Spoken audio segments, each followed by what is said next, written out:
Hi Mick, how are you going? Can I just ask you firstly for an update on the guys who have injuries? Yeah, no problem. Good morning, everyone. So James Ryan is seeing a specialist, and we are hoping for better news than originally anticipated. Mac Hansen took a bang to his calf, but is improving, and both him and James Lowe are making good strides. Keith Earls and Robbie Henshaw are both in contention as they progress during the week. And apart from that, just some usual bumps and bruises after a physical test match. So generally more optimistic there, Mick. It must be, I suppose, encouraging to have that history. Yeah, we won't have a definitive on James obviously until after he sees the specialist, but certainly there would be more optimism around James than probably what was originally anticipated. So just to confirm, at this stage, no call-ups, no one else being added to the squad? No call-ups, no one added to the squad, and at this stage, no one ruled out for the match against New Zealand on Saturday night. Thanks, Mick. Appreciate it. Thanks, Murray. Michael Glennon.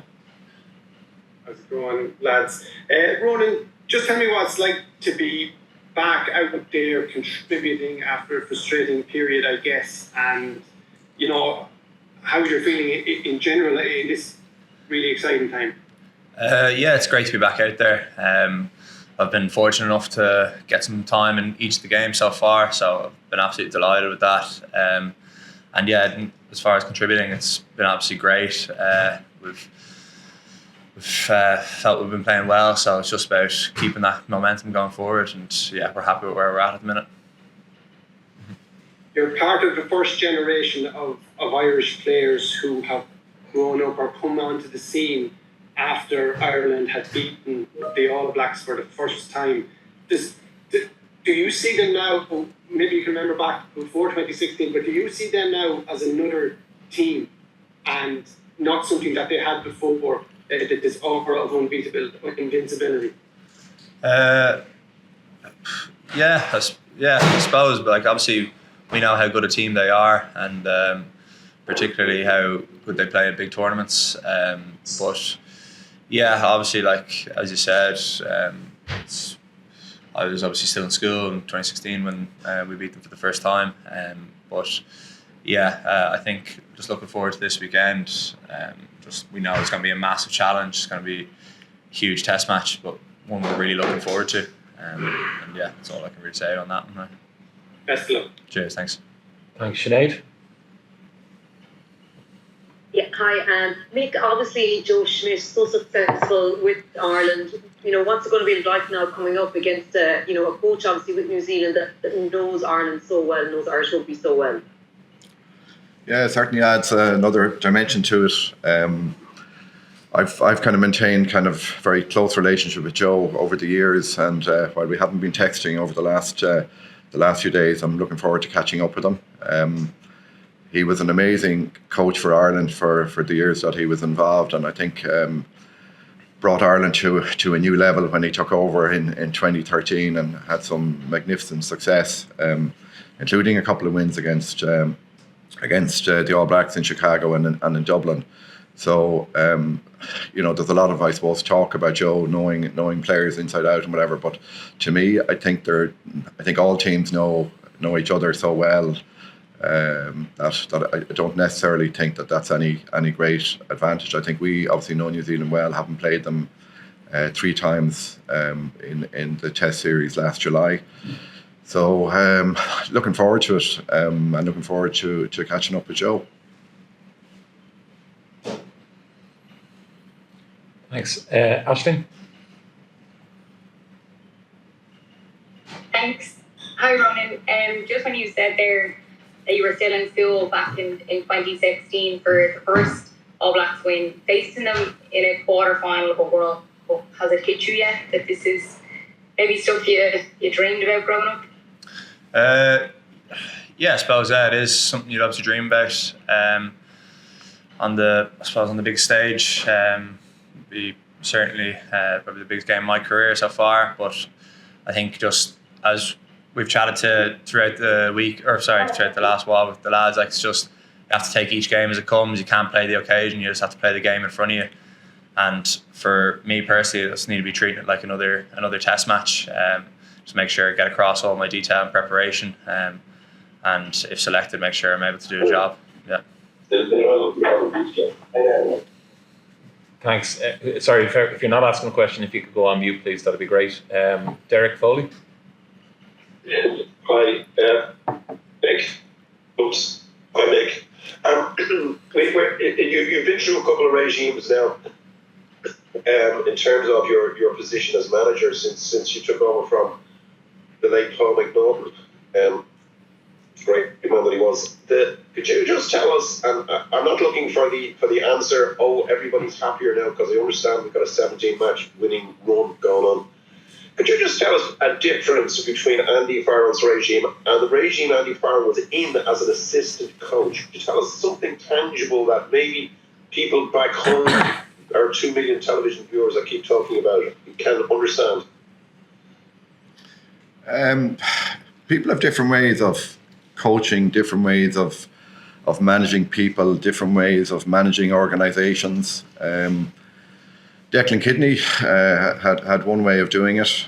Joe Schmidt had another way, and Andy had a different way. I think probably one of the key differences, I think, really is that it's probably a more relaxed environment under Andy than it would have been under Joe. And that's not to say that the environment under Joe was in any way poor. I think Andy has obviously introduced a lot of, I suppose, maybe softer skills, such as getting the families involved.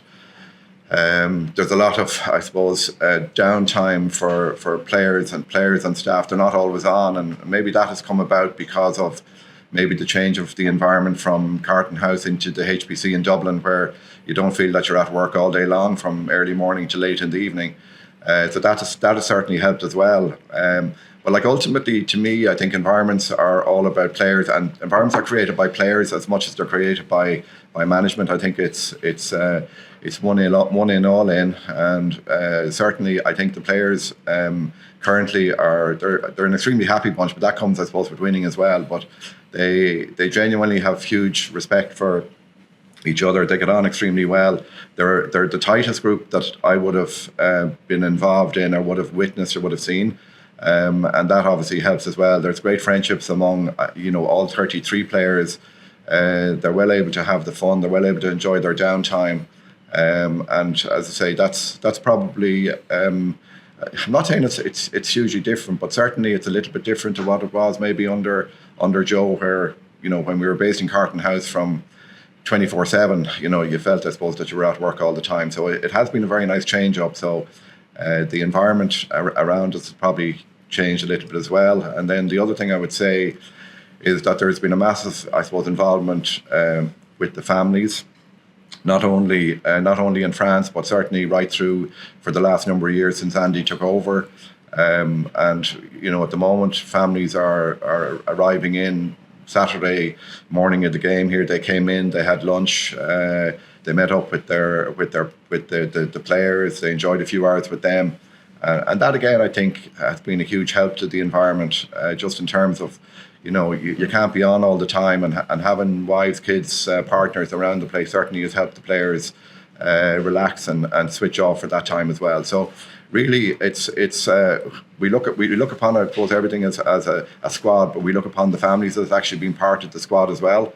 And the fact that I think that takes a lot of, I suppose, stress out of from players, because they're not kind of, I suppose, concerned and worried. Well, how's my wife or partner going to get to the hotel? How's she going to get to the match? How's she going to get the tickets, etc., etc. So I'd say all part of the mix. I think that has made this a really enjoyable and great place to be. Thank you very much. Very competitive. Thank you. Thanks, Derek. Rory O'Connor. Thanks, Peter. Hi, guys. Mick, just to follow on from that, we often focus on the changes and the differences between the different coaches, but how much of the bedrocks of Ireland's success and the fact that you're going into this game with such confidence is based on what Joe achieved, and how much did Andy actually keep in place in terms of frameworks that he then was able to tweak from a very strong position? Yeah, that's a really good question, Rory. I think a lot, to be honest with you, and I think if you remember back initially when Andy took over, we didn't have Paul O'Connell involved at that stage, so Paul came in, and Paul probably was one of Joe's biggest fans, and I think as a coach, he's actually learned a huge amount from Joe, and he's, I think, put into practice a lot of the habits that Joe would have instilled into the team, and even uses, I think, some of the language that Joe would have used as well. So I think that there has been a lot of what Joe did in his period of time, I think we still use, but obviously with the, Andy and his head coach and Mike Catt in as attack / backs coach, I think there's been a fair bit of tweaking as well. We play a very different game to what we played under Joe. Much more, I suppose, ball and hand focused and 15-man focused. But just to go back to the question, certainly Paul has, honestly, I would say, brought a lot of what Joe brought to the team. And no doubt that we benefit from that still. Thank you. Thanks, Rory. I think, is that you, Simon? There was your hand up. Sorry, I can't see the name. So the gentleman in the red or orange top, if you could, fire ahead. Yeah. Hi, from Sky Italia. Just a question for Rónan Kelleher. The match against South Africa was a brutal one from the physical point of view. Okay, it was another knockout stage, but we were there. Which is the level of intensity of the match that you're expecting against the All Blacks? Do you think it's going to be another level, a most important one?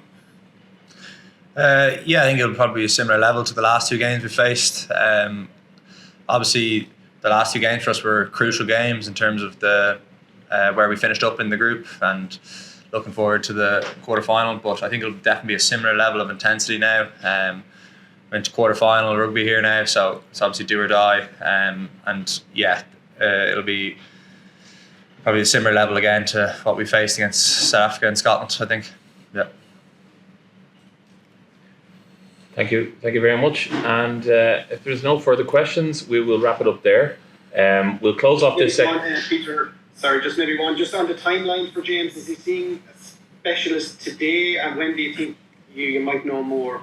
Yeah, he's seen the specialist today, so we should know more either later this evening, tomorrow morning, or tomorrow afternoon, or whatever. So certainly within the next 24 hours, we should have a clearer picture on where James is at.